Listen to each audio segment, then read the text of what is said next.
After his first shipwreck, Crusoe finally arrives in London, and from there sails to Guinea.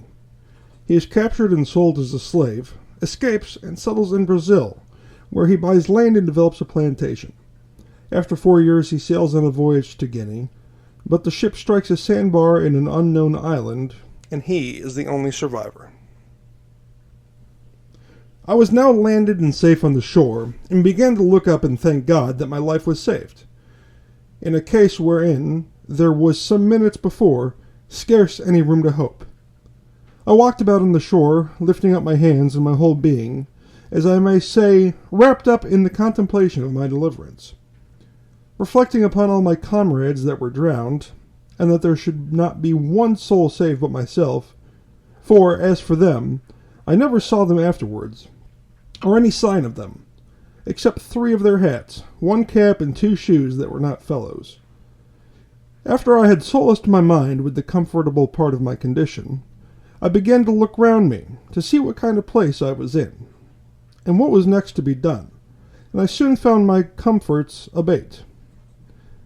And that, in a word, I had dreadful deliverance, for I was wet, had no clothes to shift me, nor anything either to eat or drink to comfort me. Neither did I see any prospect before me but that of perishing with hunger or being devoured by wild beasts. And that which was particularly afflicting to me was that I had no weapon either to hunt and kill any creature for my sustenance, or to defend myself against any other creature that might desire to kill me for theirs. In a word, I had nothing about me but a knife, a tobacco pipe, and a little tobacco in a box. This was all my provision, and this threw me into terrible agonies of mind, that, for a while, I ran about like a madman. Night coming upon me, I began with a heavy heart to consider what would be my lot if there were any ravenous beasts in that country, seeing at night they always come abroad for their prey. All the remedy that offered to my thoughts at the time was to get up into a thick bushy tree like a fir, but thorny, which grew near me, and where I resolved to sit all night and consider the next day what death I should die. For as yet I saw no prospect of life. I walked about a furlong from the shore to see if I could find any water to drink, which I did, to my great joy, and having drunk, and put a little tobacco in my mouth to prevent hunger, I went to the tree, and getting up into it, endeavored to place myself so as that I should sleep I might not fall.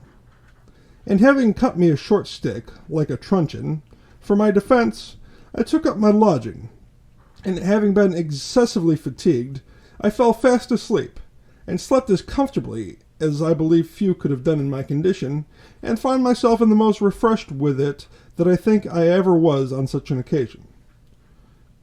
When I waked it was broad day, the weather clear, and the storm abated, so that the sea not rage and swell as before, but that which surprised me most was the ship was lifted off in the night from the sand where she lay, by the swelling of the tide, and was driven up almost as far as the rock which I first mentioned, where I had been so bruised by the dashing me against it. This being within about a mile from the shore where I was, and the ship seeming to stand upright still, I wished myself on board, that, at least, I might save some necessary things for my use. When I came down from my apartment in the tree, I looked about me again, and the first thing I found was the boat, which lay as the wind and the sea had tossed her up upon the land, about 2 miles on my right hand. I walked as far as I could upon the shore to have got to her, but found a neck or inlet of water between me and the boat, which was about half a mile broad.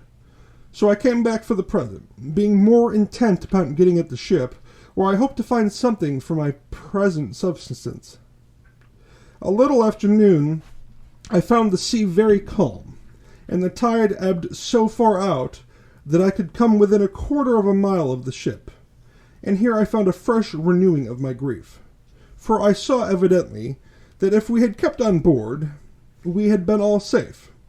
That is to say, we had all got safe on shore, and I had not been so miserable as to be left entirely destitute of all comfort, and company I now was.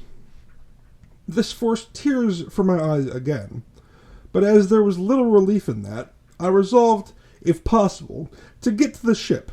So I pulled off my clothes, for the weather was hot to extremity, and took the water. But when I came to the ship, my difficulty was still greater to know how to get on board. For, as she lay aground and high out of the water, there was nothing within my reach to lay hold of. I swam round her twice, and the second time I spied a small piece of rope, which I wondered I did not see at first, hang down by the forechains, so low as that with great difficulty I got hold of it, and by the help of that rope got up into the forecastle of the ship. Here I found that the ship was bulged and had a great deal of water in her hold, but that she lay on the side of a bank of hard sand, or rather earth, and her stern lay lifted up upon the bank, and her head low almost to the water. By this means all her quarter was free, and all that was in that part of the dry. For you may be sure my first work was to search and to see what was spoiled, and what was free. And first I found that all the ship's provisions were dry and untouched by the water.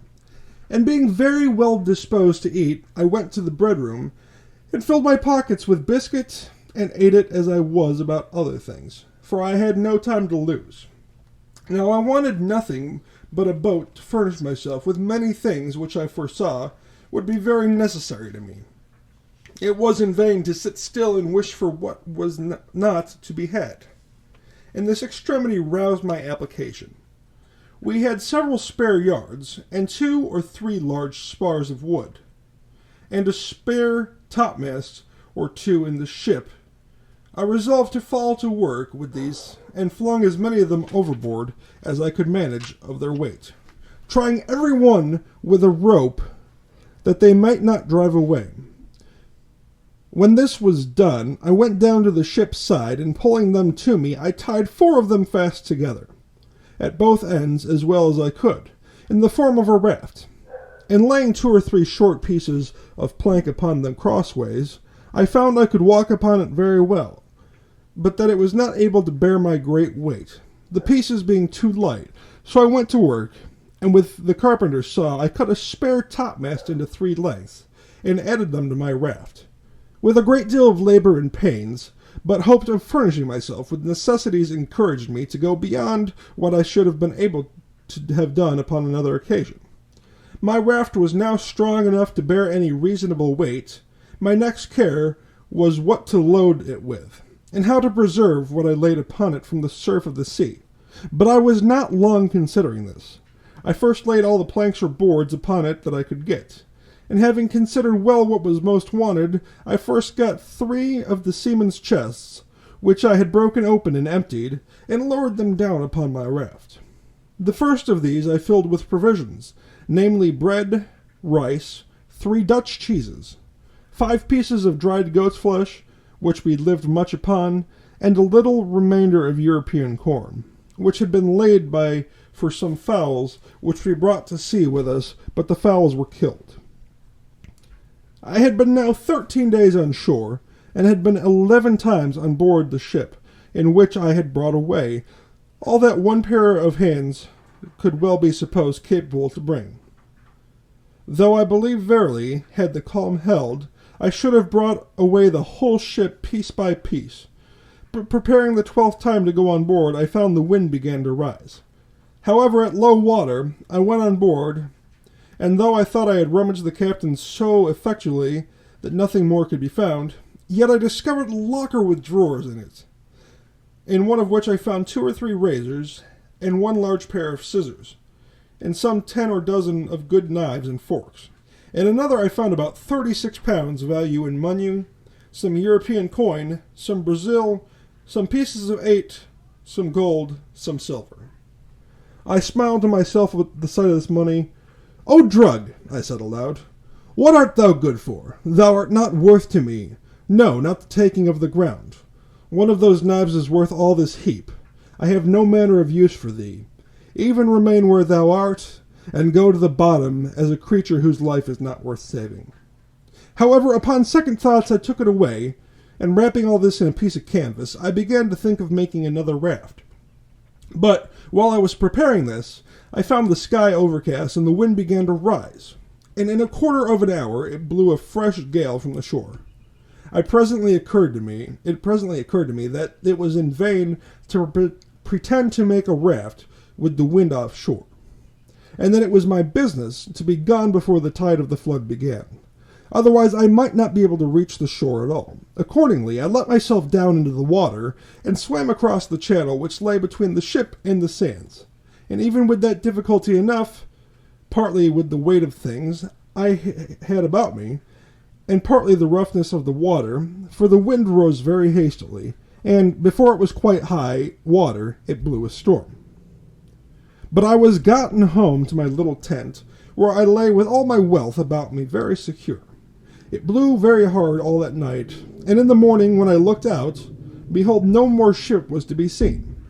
I was a little surprised, but recovered myself with the satisfactory reflection, namely that I had lost no time, nor abated no diligence, to get everything out of her that could be useful to me, and that indeed there was little left in her that I was able to bring away, if I had more time.